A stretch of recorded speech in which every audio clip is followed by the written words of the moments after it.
They call us the ground zero victims. Keith's right here at the first house outside the gate of ML.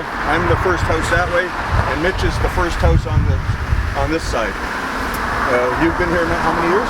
About 24 years. I live here, and was so for beginning was quiet, but when this company was coming, we have a lot of noise, we have a lot of mess, dust, and everything what is possible, especially for the weekends. It's impossible to live.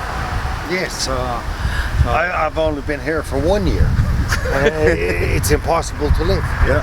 Right? Yep. You see, how many trucks you see coming in and out here every day? 160 a day. Yes, sir. Yes, sir. Yep. And they come in all different shapes and colors. Yeah. Right? Yep. Doesn't matter who the contractor 26 is. wheelers, fully loaded. Yes, sir. Screeching brakes, Yeah. crashing chutes as they go Did through you the hear gate. the truck went down the road earlier today, like about an hour ago? Right? The one tire was going woo woo. Yeah, woo, one of woo. his, the green One of his. ML Transport. Yeah. I've lived there It shouldn't since be. It shouldn't be. 1985, and I love my home until this guy moved in and put a concrete patching plant in there. Everybody loves their home My- until this. My home is unlivable.